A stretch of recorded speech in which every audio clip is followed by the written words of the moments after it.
¿Qué es la personalidad? La personalidad es la forma de ser de un individuo, es decir, la forma de pensar, actuar y percibir las cosas, haciéndolo y formando así una identidad única frente a todas las personas que hay. Un ejemplo de lo anterior podemos ser nosotros mismos. Cada una de las personas tiene su forma de actuar y de pensar, algunos siendo más reflexivos, otros siendo más radicales y otros siendo más asertivos.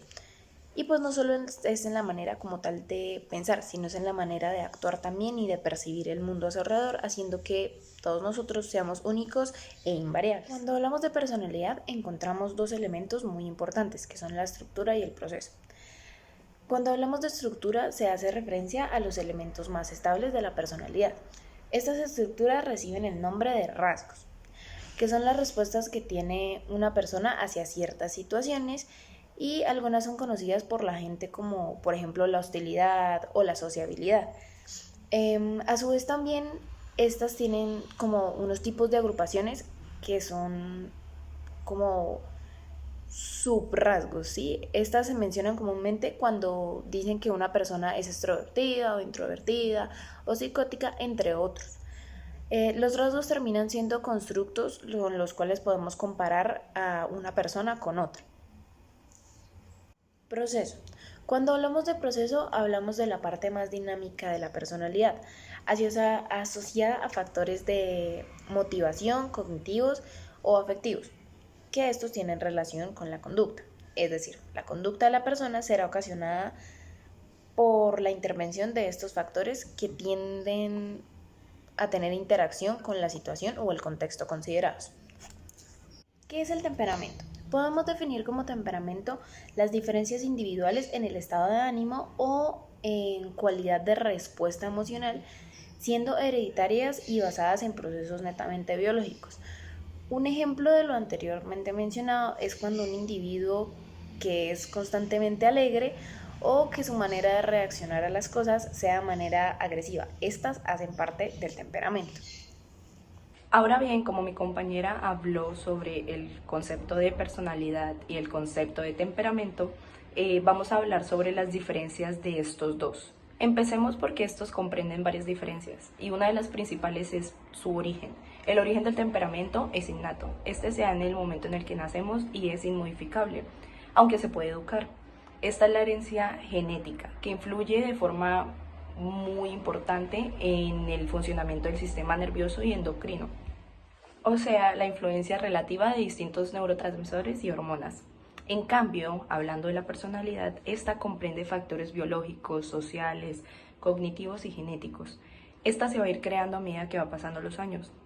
En la formación de la personalidad también no solamente interviene el avance biológico, sino, como ya lo dije, los rasgos sociales, la interacción con las personas en sociedad.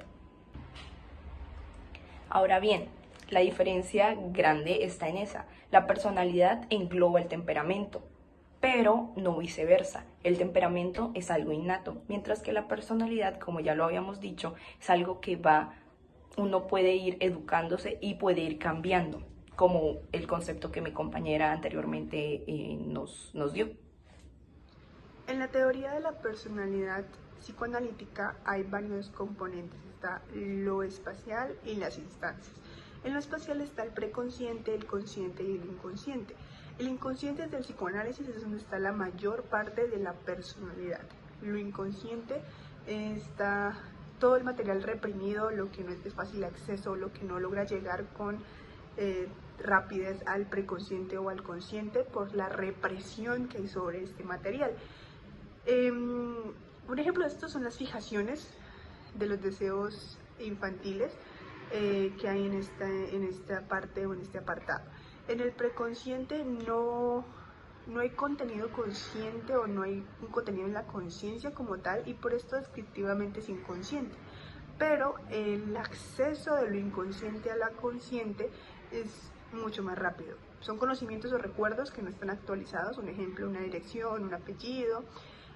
Y lo consciente es lo que recibe información tanto interna como externa, es la sensación de placer o displacer, tiene un papel muy importante en la cura, permite la evitación de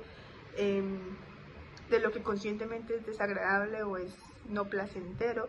También ayuda mucho en la regulación discriminativa del principio del placer. La comunicación entre estos tres puede ser permeable, o sea, no siempre viven en tensión.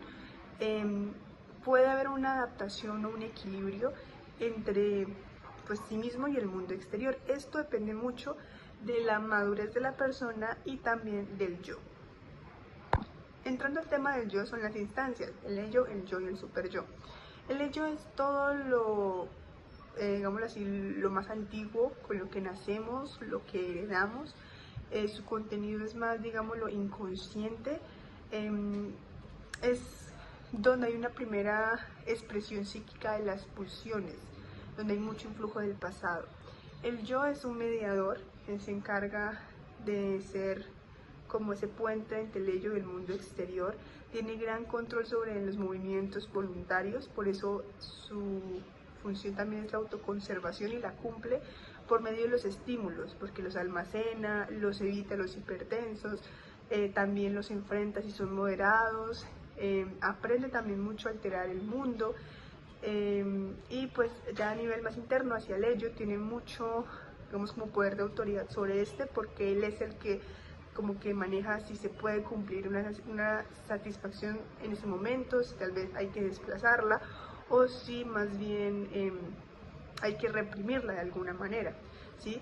Se guía mucho por displacer y placer, siempre busca el placer, siempre evita el displacer. En el superyo, él es el resultado de ese periodo donde vivimos con nuestros padres y se forma dentro del yo esta instancia particular donde esa influencia se mantiene, ¿sí? Es como un tercer poder, digámoslo así. Es una conciencia moral, funge ese papel de juez, es muy necesario para vivir en la sociedad justamente y va muy de la mano con el lenguaje, lo requiere para poder cumplir ese papel represor. Un ejemplo de esto es, digamos, en nuestra cultura santaneriana, el superyo, de ese modelo que heredamos de nuestros padres, de ese ambiente. Es un ambiente muy de disputa, de enfrentamiento, nuestra fama de ser peleones, y por ello, digamos, cuando se enfrenta se ve un enfrentamiento entre ciudadanos o entre personas, comúnmente en esta ciudad, digamos en Bucaramanga, el ello busca obviamente satisfacerse, el yo hace ese papel de, bueno, entre el ello y el mundo exterior, pero el superyo culturalmente está enseñado a ese enfrentamiento. Entonces vemos cómo las tres instancias funcionan. Igual, digamos, en una cultura donde se evitara la confrontación, pues el superyo entraría a buscar evitar ese escenario y el yo entraría a mediarlo. Y pues es muy interesante porque muchas veces el ello se confunde con el temperamento. Se considera que, digamos, el ello, esa instancia tal vez tan inmadura, es el temperamento, pero no, el temperamento son más veces biológicas, es más nuestra tendencia a ser alegres, a ser tristes, a ser neutros. El ello es más un instinto, ¿sí? Él tiene más como una fuente, una tendencia instintiva. Por último, les vamos a hablar acerca de la incisión del yo. La incisión del yo nace a partir de un conflicto que tiene la persona en algún momento durante su infancia. A este conflicto le vamos a llamar conflicto psíquico y consta de dos partes. Una primera parte viene desde una exigencia pulsional proveniente del ello, donde están todos los deseos. Y la otra parte que conforma este conflicto psíquico es la realidad objetiva. Pues bien, ¿cómo se desarrolla esto? Parte de que hay una exigencia pulsional proveniente del ello, pero a la vez hay una realidad objetiva que no concuerda o que no va con esa pulsión que viene del ello. Por lo tanto, el yo, en un intento de mediador, lo que hace es complacer, por así decirlo, a ambas partes. Por un lado tenemos la exigencia pulsional, que lo que hará el yo es inhibir la realidad objetiva, con lo cual no se va a prohibir nada y va a poder cumplir esta exigencia pulsional. Pero al mismo tiempo, el yo también lo que puede hacer es aceptar esta realidad objetiva, o reconocer esta realidad objetiva, mejor dicho, y inhibir esa exigencia pulsional que viene del ello. Ahora bien, Freud nos dice que el yo lo que va a hacer es ambas cosas y ninguna a la vez. Es decir, el yo lo que hace es desgarrarse o dividirse a sí mismo para poder cumplir con ambas exigencias. Con lo cual, por un lado, el yo lo que hace es, como lo dijimos previamente, inhibir la realidad objetiva, con lo cual no se prohíbe nada y la persona cumple o hace esa exigencia, o satisface, mejor dicho, esa exigencia pulsional. Pero por el otro lado, el yo al mismo tiempo va a reconocer esa realidad objetiva. Y esa realidad objetiva lo que va a causar es una angustia, con lo cual esa angustia se ve reflejada en un síntoma posterior. Ahora bien, planteemos un ejemplo para que esta explicación de la incisión del yo sea más fácil de entender. Supongamos que hay una persona que ha tenido diabetes durante toda su vida. Y esta persona de niño quiso un dulce. He aquí la exigencia pulsional, quererse comer un dulce que hay en la despensa de la casa. Sin embargo, este niño desde su infancia ya sabía que tenía diabetes, con lo cual sabía que comerse un dulce le causaría un daño a sí mismo. Aquí está la realidad objetiva. Por lo tanto, acá tenemos ya las dos partes de este conflicto psíquico que describimos anteriormente, en donde por un lado tenemos el quererse comer un dulce y por el otro lado tenemos que el comer un dulce le causa un daño. Entonces el yo, en su intento de mediar o de dar solución a ambas partes, se desgarra a sí mismo para poder cumplir, con lo cual hace que el niño inhibida esa realidad, en donde pues el comerse un dulce no le hace el daño y se come el dulce. Pero al mismo tiempo, el yo lo que hace es reconocer esa realidad de que si se come un dulce, se está generando un daño a sí mismo.